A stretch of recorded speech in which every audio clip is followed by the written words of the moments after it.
Fraternity movement Malappuram SP ഓഫീസിലേക്ക് March നടത്തി. മലപ്പുറത്തെ അപരവൽക്കരിക്കാൻ CPM RSS പദ്ധതിയുണ്ടെന്ന് നേതാക്കൾ ആരോപിച്ചു. റോഡിൽ കുത്തിയിരുന്ന പ്രവർത്തകരെ പോലീസ് അറസ്റ്റ് ചെയ്ത് നീക്കി.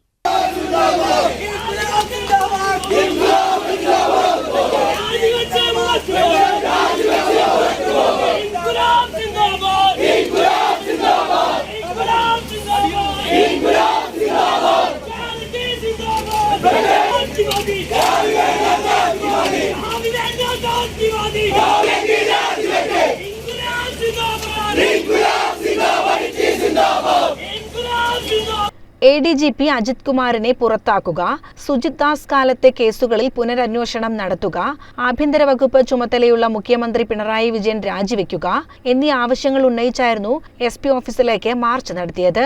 നൂറുകണക്കിന് പ്രവർത്തകർ പങ്കെടുത്ത മാർച്ചിൽ പ്രതിഷേധം ശക്തമായതോടെ പോലീസ് ജലപീരങ്കി പ്രയോഗിച്ചു. ശേഷം റോഡിൽ കുത്തിയിരുന്ന പ്രവർത്തകരെ പോലീസ് അറസ്റ്റ് ചെയ്ത് നീക്കി.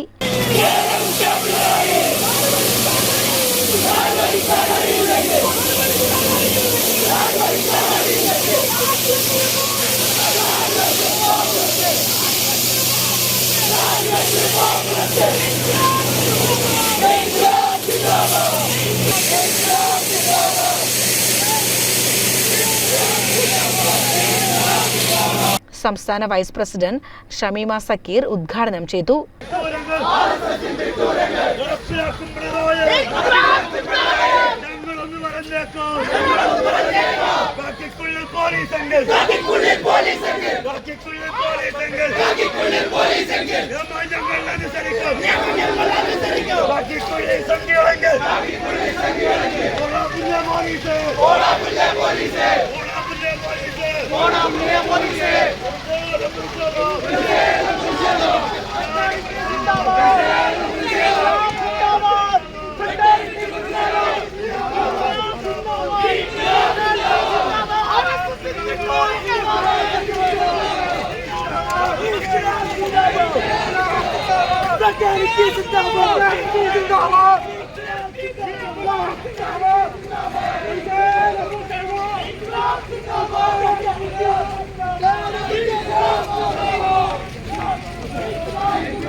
CCN മലപ്പുറം.